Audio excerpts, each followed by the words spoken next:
when a positioning changes, it almost always gets even more narrow because you discover so much more opportunity than you thought existed before. Welcome to the Schmidt List, the podcast for people dedicated to managing successful projects, developing impactful products, and building engaged teams. And now, here's your host, Kurt Schmidt. David, thank you for joining me on the show today. Glad to be here. It's been fun. I was on a long drive today. I was thinking about how not to step on anything while we talk today and try to be intelligent. No, I'm looking forward to chatting with you. It's always good to have this opportunity. Great. Well, so you've written a couple of books that I'm really excited to talk to you about specifically. Plus, you do a podcast called The Two Bobs with Blair Enns, who I'm also a huge fan of. I love that show.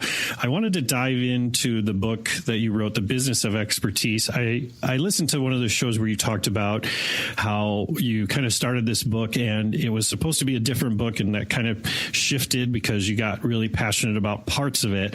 What are those parts of that book how did this book come about? What are those areas that you got really passionate about that made this book happen? Well, it was going to be more of a reference book, a long, thick, deep outline. And I had all of the research for it, and I had all of the outline. So all of the hard part was done. For me, that's the hard part. The easy part is the writing. But as I sat down and started working on it, I just noticed that I was much more passionate about certain parts of it than others. And the parts that I was really passionate about were the ones where I kept thinking about people who had made the tough decisions to be experts and all of the hard work that means.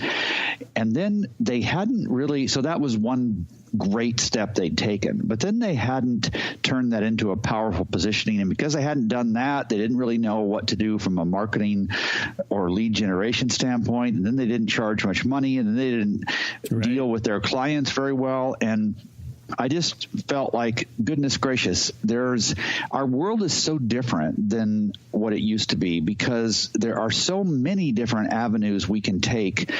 And those different avenues keep most people from being an expert because they bounce around so much. Mm-hmm. And expertise is boring to most people. And it's not to people who are experts.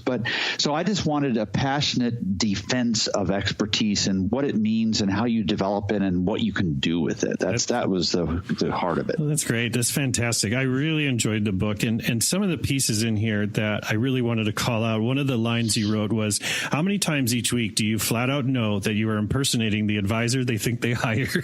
Yeah, right. That's great. Yeah. Imposter syndrome. Right. And I'm guessing that's something that comes up when you're coaching other experts and other leaders around. And I love how some of the first steps you talk about here is don't talk about what you're good at, talk about what you don't do, right? Right. Right. I think that's really hard for people. How do you coach people to start thinking that way? Well, it seems really difficult to do unless they have tasted expertise in some small measure in some part of their lives. And if they have, then that light has come on, or they've experienced the opposite. They've been really embarrassed either in a boardroom or on a stage, and they're embarrassed because somebody called them out and revealed that they did not know what they were talking about. So once you have experienced one side of that or the other, you're far more open to chasing those areas where you are 90% comfortable. You can't chase just the ones where you're 100% comfortable because that means you don't think you're going to learn much. There always has to be something. You have to be slightly over the front of your skis, but not so far out that you're a complete imposter and not so far back that you're not constantly learning. So I think it comes down to that, really. Yeah. So does that go, and you talk about, you use the word confidence or confident a lot in the book. Is that where that kind of, so you know where that sweet spot is? Like you mentioned just being over your skis. Like how do I get to that confidence, that confident area? Well, there are usually people in your life who are telling you that you're much better than you think you are. It could be a parent or a spouse. It's usually not a kid. Usually they're telling you the opposite. But that doesn't really help. It doesn't matter that much. It's going to be your clients who all of a sudden they send signals over and over again that they want to pay you for your expertise. And then you come home one day and you talk to these people that have been telling you that you're really good, and you say, look, they think I'm really good. And that person just looks at you and says, I've been saying that all along. It doesn't matter until it's somebody who wants to pay you money. Everybody else who tells you you're good, they're not objective. And so it requires some, and that's where this give and take occurs, because if you're not really sure how good you are, that's where the risk comes in to play, and you'll have to just start playing in that world and seeing if you can pull it off. And once you pull it off, then it gives you a little bit more confidence and it keeps going. I also think, I know this isn't exactly the question you asked, but I do think that confidence never comes without writing as well. Even if nobody reads it, there's something about the writing process, stringing letters together, that helps you coordinate and lengthen your thoughts. And if you don't do that, you're not going to be able to think on your feet quickly enough in front of people, and then bam, you lose confidence again. That's a really good point. So I could see myself in giving that same sort of advice to people. I mean, you're writing emails in reaction to your clients all day long anyways. Why not be proactive and write down your thoughts, right? Right, exactly. And sometimes you even have to, when you're proactive, you're actually writing based on an idea you had from a client today, and you can't publish it today because they'll know exactly where the thought came from, right? Yeah, I do that all the time. I save tweets all the time. Oh, that's really smart. Yeah, I used to work with a project manager who had this technique where she would fire off these reactionary emails telling the client off, and would just save them in her inbox, but or in her saved drafts, because it felt like there was some closure. Oh, yeah. That's hilarious. So this book is really, when it comes down to the core of it, my takeaway, and tell me if I'm wrong, is it's really about positioning yourself, right? Yeah, it is. But most people don't know what that word means, so I couldn't really use that word. But you're right. Yes. Okay. So let's talk about that, because one of the big concepts in the book, and this is something I've dealt with in a lot of agencies in my career, many of the agencies I've been a part of or known or consulted with myself has been, they're everything to everybody. But they joke about it. They'll even say it out loud, like in meetings and stuff, like, well, yeah, I mean, whatever they want. I mean, right. And while you're sitting there with your head in your hands going, oh my God, like, what's wrong with you people? So you talk about, and just for the listeners, you talk about positioning vertically versus horizontally. And vertically, obviously, that's like, I work in healthcare, I work in financial, that sort of thing. But talk to me a bit more about the horizontal. What does that mean to you? So horizontal positioning for the professional services segment means that it's defined by what you do or who you do it for specifically. So it's either a demographic. So you might be doing your work for companies that market to Hispanics or Asians or young people or whatever, or it could be by service offering. So if you work just for, say, public affairs or investor relations, so you're doing the same service across all kinds of different industries, that would be the definition of horizontal expertise. Okay, that's helpful. So again, I've seen this over and over again where some people get really nervous about the idea of staying horizontal because it feels like you're not really an expert in one field. Like, I've experienced this where clients have come in and said, have you done this exact thing for somebody in my exact area? Right. But then I've also had clients come in and say, I'm coming to you specifically because you don't have experience in this area and you're not bringing personal bias in that I've dealt with before. Which of those two is the better place to be in as an expert? Which side do you prefer to coach somebody to be on? Well, for every 99 of the folks who want vertical or demonstrable expertise, there's one who says, I don't want. Here's an example. So Capital One, for instance, the head of marketing told me, I'll never hire an agency that specializes in financial services. And so, but there's 99 others who will say, I'll never hire anybody that doesn't understand financial services. But because creatives don't want to be bound by their past, they'll jump on the one exception and then build their entire positioning around it.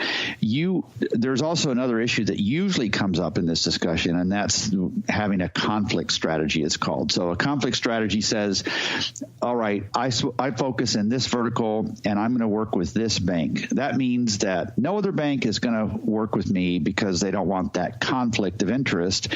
The truth is that while a conflict of interest does make these other clients nervous, incompetence flat terrifies them. So if you don't have that experience, then you're just simply not going to be in the conversation. Mm-hmm. The other thing that confuses folks is that there's faux positioning out there. So you have a lot of large firms that don't have a stated positioning in a traditional way. And the smaller firms look at those and say, I just want to be like them. They don't have a stated positioning. Right. The problem is they have a stated positioning. Their positioning is they're big, and they're big, which means they meet those table stakes suggestions that clients are making. And if they weren't big, they wouldn't even get an invitation to the party. But those same clients are then saying, okay, you're big. Now, do you have category experience? Which is another way to say the same thing. So anyway, we talk ourselves out of this all the time. And I do think it's important that you don't just understand your field. But the way to solve that problem is to have a completely diverse, weird, interesting, unorganized personal life that allows you to draw from learning in many different areas and bring that to bear on your very narrow specialization. Yeah, because I've heard you talk about this before, David, where it's that confident where you talk about coaching some of these business leaders, some of these experts, and these folks around. That there's some people that just have a natural confidence about the way that they approach things. I've heard you talk about this before, and I find that really interesting because I too run into a lot of agencies and firms where they are very good at the craft. They're very good but they're not good about talking about what they do. They're good at doing it, but then they decide to transcend and move into that, I'm going to do this myself. I'm not going to do it for others sort of thing. But then they get kind of stuck in that, I don't know how to talk about this, right? Is that something you see that's common? Yes, but it's becoming less and less forgivable. Our world exists in an ecosystem where not being able to talk about those things is going to penalize you a little bit. So I do see it, but I think it's something that needs to be overcome. Even just the ability to write the right email, or sitting next to somebody in an airplane and being able to explain in 3 sentences very clearly what you do. I just don't know how you can get away without those skills for a long period of time, even though people obviously do. Yeah, right. Well, and you call out in the book some of the immediate red flags that you should be watching out for when that confidence or lack of positioning starts to happen. You talk about you start to discount your fees and modify your terms and changing your positioning depending who you're sitting in front of and those sorts of things. Because where I've seen that really be bad is not necessarily towards the clients, but towards the people you're working with. You're sending this mixed messages to either the few employees you have or the few contractors that you've brought on. I mean, that's a scary situation, right? It is, right? And many times especially in your industry, and the book is written for slightly broader industry, but in your industry, you're helping your clients position things, brand things, set a value for them. Meanwhile, you struggle with setting a value in the conversation you are having with your client. and you don't understand how to establish value, but you're going to help them establish value. It's just an odd juxtaposition that strikes me as pretty strange that we allow ourselves to have that, right? Yeah, that's a really good point. And so let's talk about those people that are, in the mix doing the work, and maybe they're listening to this. And the other book you wrote called Managing Right for the First Time, you have a great section in there about a subject I'm very passionate about, which is managing up. What advice would you give? Let's say I'm somebody, I'm working at one of these agencies or consultancies, and I'm seeing that we're starting to either become all things to all people, or we're not have a good positioning. What are good ways for me to manage up internally? How would you instruct, and what advice would you give that person to help maybe move the needle a bit before they just decide to throw up their hands and leave? Yeah, I mean, I know what I would like to say here, but the truth is that in most cases, you do just need to throw your hands up and leave. It is worth trying to salvage, if for no other reason than you'll just get really irritated if you see the wrong things happening over and over at the firm where you work.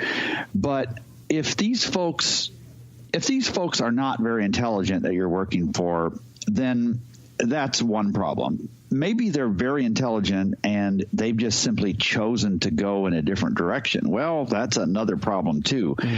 If they're open, and if you can show them, not tell them what they can do differently, but show them some wins by taking the reins during a new business conversation and closing something at a higher price point that they thought was possible, all of a sudden you'll earn a little bit of moral authority to keep moving the conversation forward. What you don't want to do, though, is, and I think this is the unethical part, is to complain about this to your fellow employees and drive a wedge between them and the owners. I just think you need to talk with the right people in the right way without embarrassing them, and be realistic about the degree to which they're willing to change, and accept it if they will and accept it if they won't.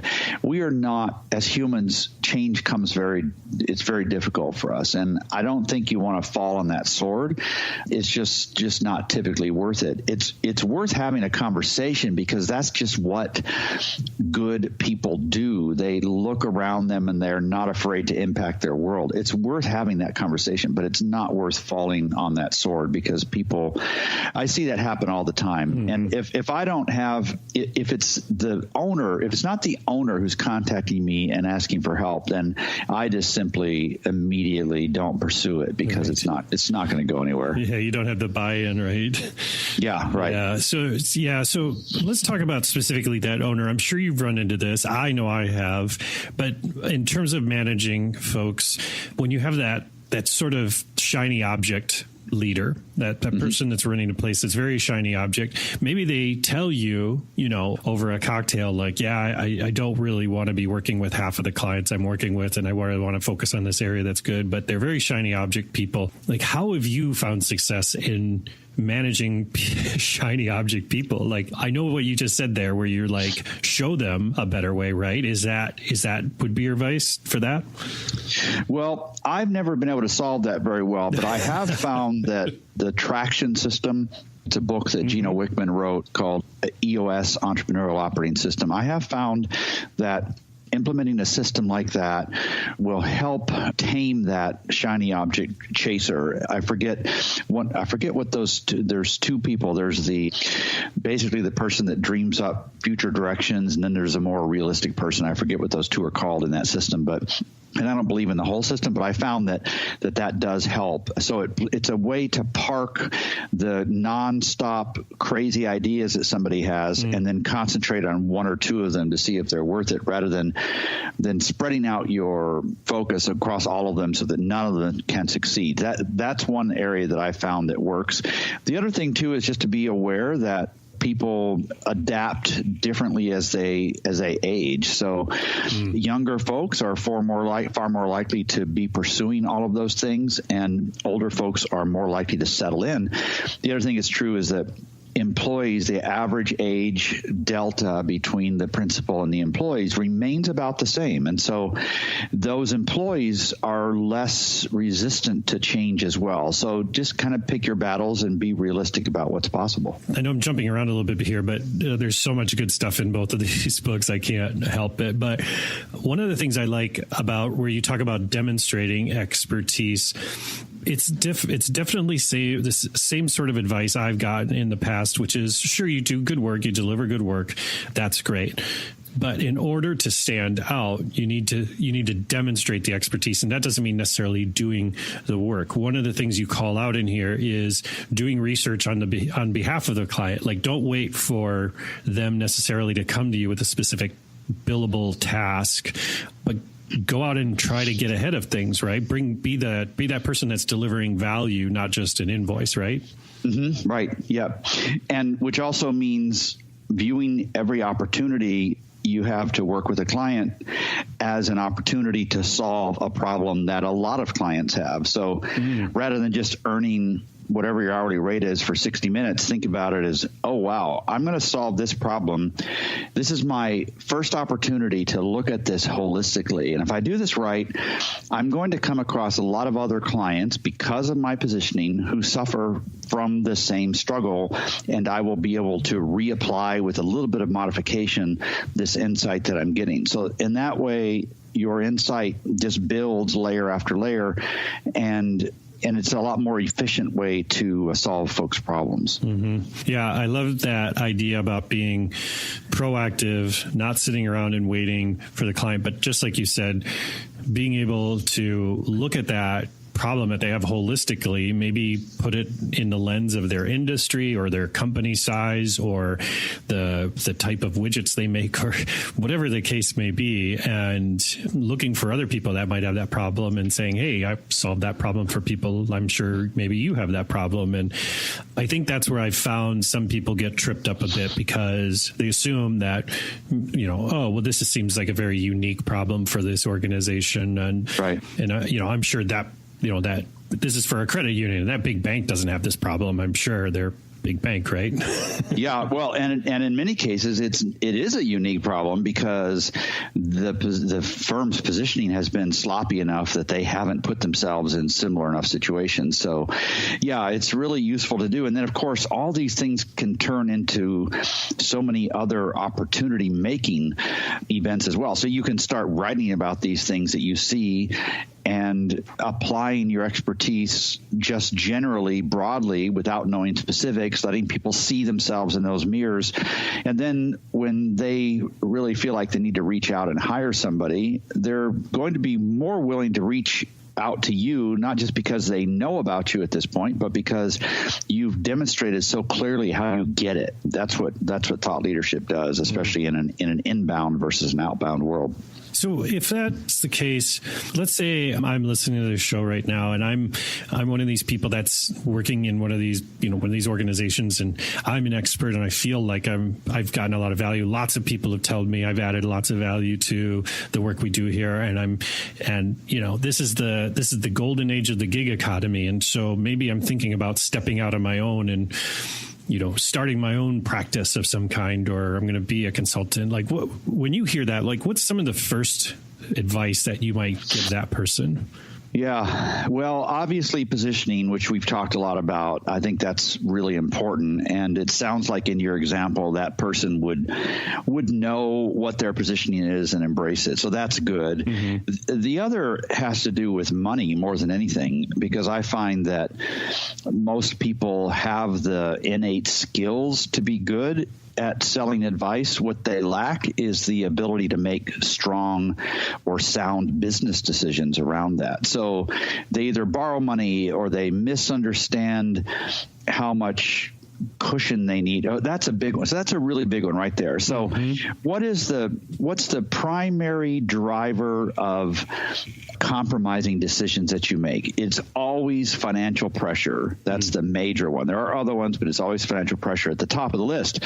So if you start your business too early and then you look around and realize, oh my goodness, I need a lot more business, you will begin to compromise on your fees. And so that's an example of how not running a sound business will sort of pollute all the other decisions that you might make. So when I hear of somebody starting a business, I want to make sure they're positioned well. I want to make sure that they're not going to be desperate for new business.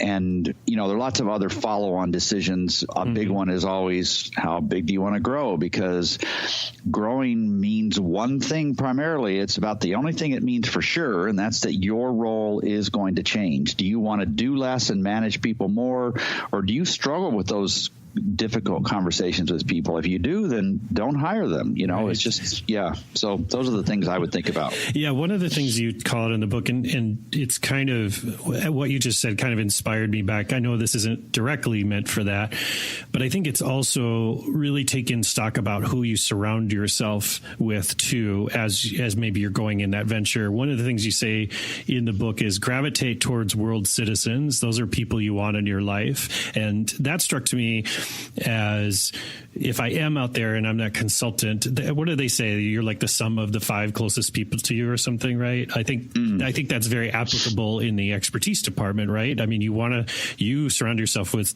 smart people like Blair, for example. Yeah, right. No, it's the other way around. Blair associates with me. That's what makes him smart. Yeah. Well, I did an interview with him. That's obvious. But the point being would that be something also that you feel strongly about?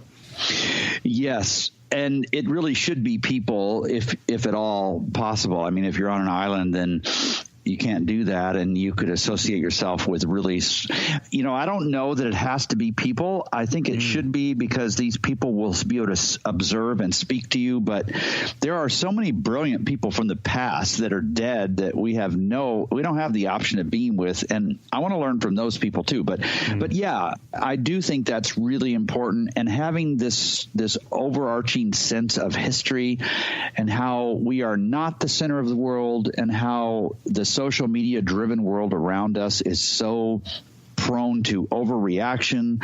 Like, just having a clear sense of where you are within history will keep you from making a lot of stupid mistakes as well. Yeah. And that goes to something that's, I feel like, is tied very heavily in both sides of the books. One is about, managing, being a first time manager, and the other is about being this expert. But I think there's a tie in here in terms of something is about having a vision, right? Is about having a vision that you can communicate, while positioning, I think, is obviously, it's part of what that vision is. But I think you even talk about in here about really understanding what's the dent in the universe you want to make first. The more you know, I think you said this, and I think I heard you say this before, but if you don't know who you are and the value you want to display, it's going to be very hard to do any of this stuff, right?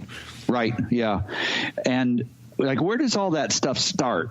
It starts by the kind of life you've lived through and maneuvered through and existed in spite of, that it's back to the people thing. Your parents, maybe they were idiots, maybe your parents had no positive impact on you. Maybe it was just some friends. Maybe it was people you heard at a TEDx talk or whatever. But yeah, just when I think about how screwed up some families are and how some people turn out so great in spite of that, there's something about the human spirit that can rise to the top. And it's just such a warming concept. And that translates into somebody knowing exactly who they are. So maybe they're not a speaker or a writer. Maybe they're a manager at a Starbucks, but this person believes that they're put there on earth in part to make other people's lives better and to make them better people by having those difficult conversations with them in a management environment.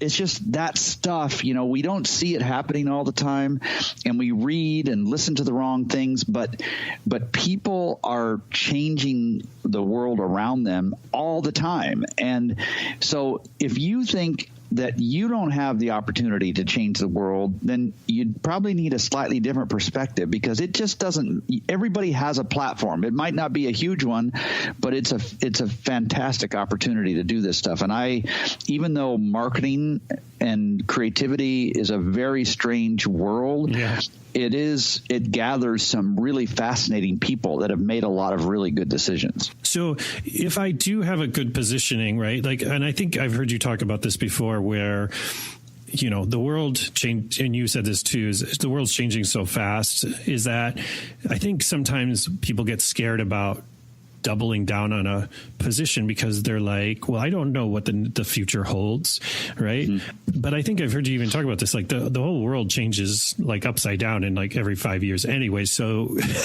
right. So if you were to coach somebody who is scared to like put a stake in the ground and say, this is who we are and this is who I am, like, how would you coach them around the fear of doing that? Well, I tell them they probably, depending on their age, they probably need to put 4 or 5 stakes in the ground.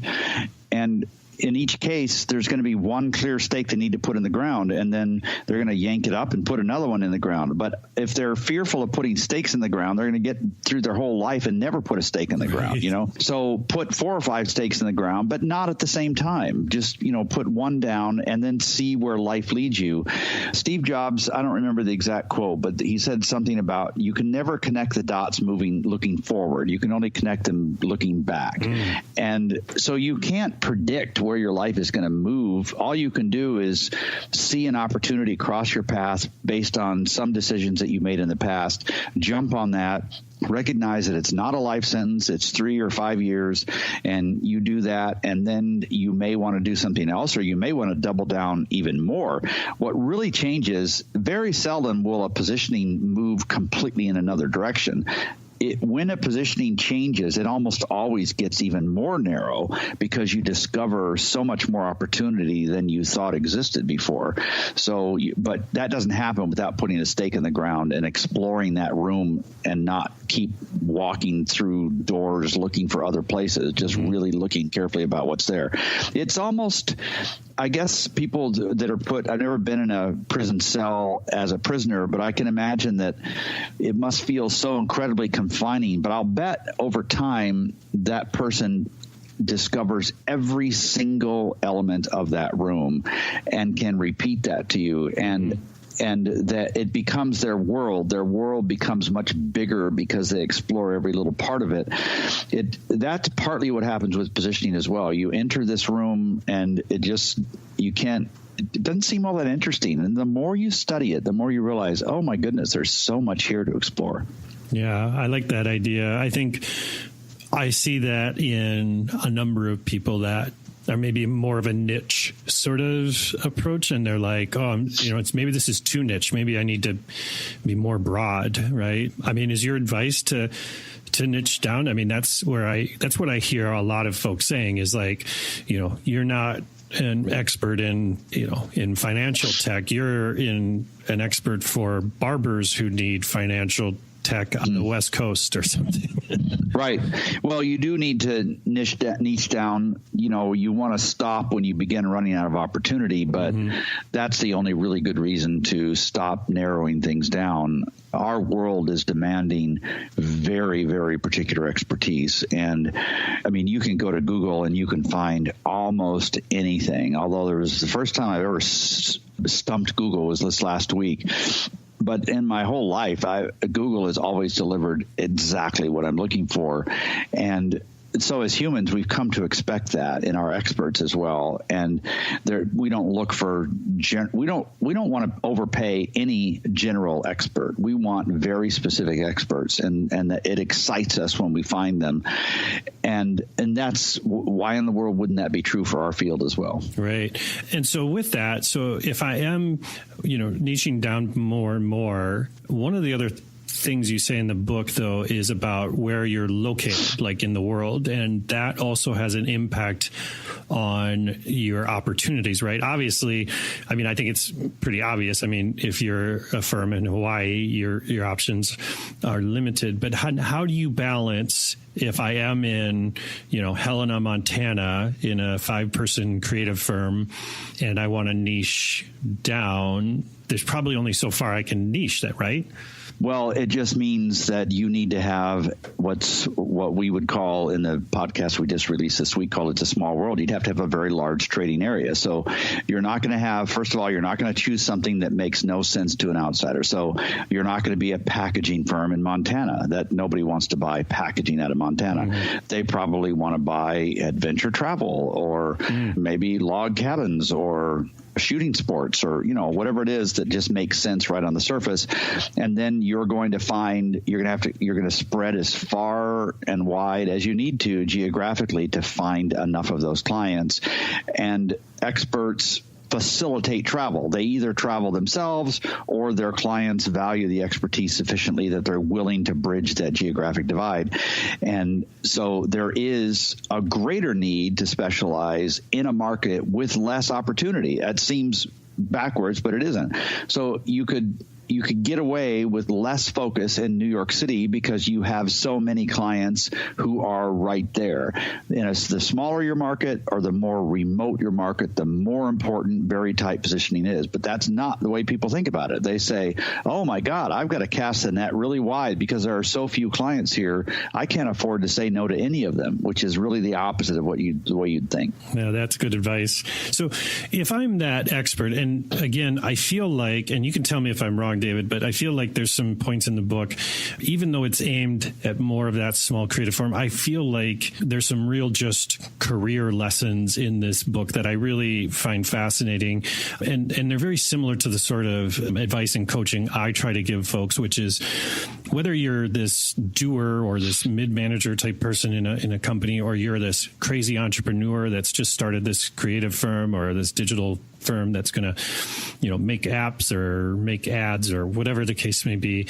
Some of the advice you give in here about being and demonstrating that expertise, like you mentioned, writing all the time, public speaking, finding those different ways of getting your expertise out there. I don't think you don't have to be some crazy startup entrepreneur to go out and do those speaking things. You could be somebody who's working at, a large company like Yelp or Amazon or something, right? And that would boost your career as same it would boost your business, right?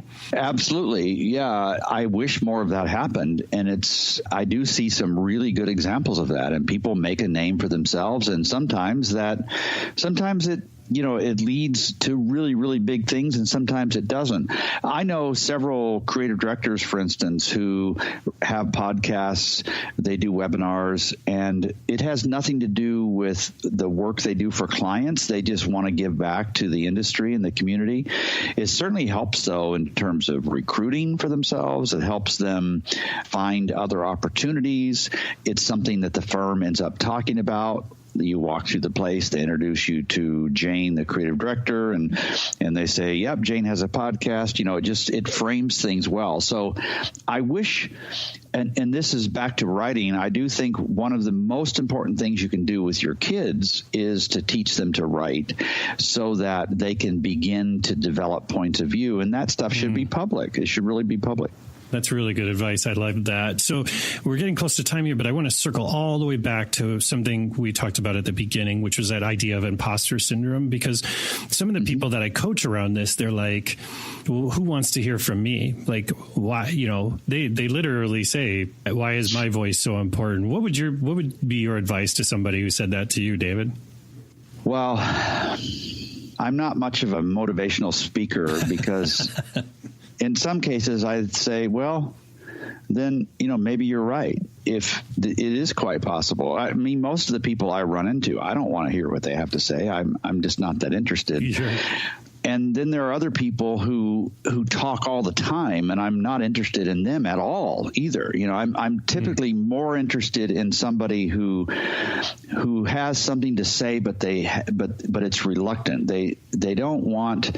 I think it was Abraham Lincoln who talked about how you don't really want to follow a leader who wants to be a leader. You really want those reluctant leaders, and you want those reluctant spokespeople that you draw out of a crowd. And you go to this party and you're not excited about it, and there's all these people that are always the center of the party, and then by just some accident of fate. You run into somebody there the spotlight's not on them, but you end up having the most interesting conversation. Those are the people that I want to hear. I don't want to hear, I don't want to hear any more of the 4-hour work week guy. Yeah. I don't want to hear any more Gary V crap. I don't want to hear from those people. They've got nothing of substance to share, or if they do, it's buried so deep you just kind of want to slit your wrist by the time you get to that little nugget. I'm interested in hearing from people who live real lives and who struggle and overcome things and have thought carefully about what they want to say. And there are a lot of people like that who are reluctant somewhat to share, and then there are a lot of people, most people, who they shouldn't be sharing. That's just that people just aren't interested in what they have to say. That doesn't mean they're not just as valuable to people. It just means that they don't think or process in a way that interests other people. But we live in a very diverse world, right? I mean, if you have the strangest interest in a hobby, you could find other people. You could find hundreds of people who share that, and maybe those are the people that you should reach out to, because you share something, and it doesn't have to be, nobody's going to buy a book that you write, but they're really interested in hearing your perspective on something. Right. So, there's always ways to bridge those divides, I think. Yeah. Well, and you end the book with something that I think you've kind of strung throughout this conversation, which is while it's important to be impactful at your job or in your business or these other things, you also remind people that they need to cultivate a vibrant personal life. Right. Yeah, exactly. Otherwise, that expertise will be wrapped in a strange ecosystem of self-importance or lack of historical context or thinking. Travel is a great way to do that. Having an interesting personal life. It may not be the easiest way, and it's definitely not the cheapest way, but it's a really reliable way to have an interesting personal life, and that's to travel, to understand how my unique perspectives fit into the world as a whole and how there are different ways to see things. So, yeah, I really believe that piece of advice. Yeah, I think it's advice that you don't hear a lot from those people you mentioned in the schlock that's out there, is that importance of, that outside personal life really is the fuel for the things that you're doing in your career versus the vice versa, right? Which is, make more money, make more widgets, and then I'll have better personal life, right? Yeah, right. Exactly. Yeah, I think that's right on. And it's a message worth repeating to everybody you see that is interested in hearing it. Well, speaking of repeating messages, David, we're at time. So I want to thank you so much for taking the time. I know you're a busy guy, but I love the books, and I'm going to have links to everything on the blog for people to check them out. If I want to find out more about what David's up to and the work that he does, where are some good places for me to go? Where are you most active? So my consulting practice is at davidcbaker.com, and that's the easiest place to sign up for the weekly emails. There's, 37,000 people that have signed up for those. And then if you want to know more about my fifth book, that's expertise.is. And then, of course, the podcast you referenced that I did with Blair is 2bobs.com. And that'll probably get you a good start. That's great. David, thank you again for your time. I really enjoyed the conversation. You're welcome. Thank you for having me.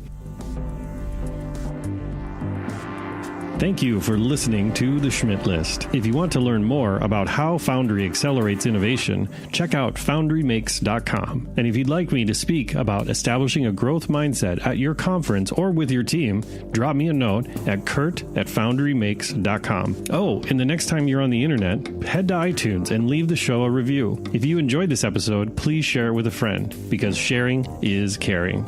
I truly appreciate you taking the time to listen to the show, and I hope you have a fantastic week.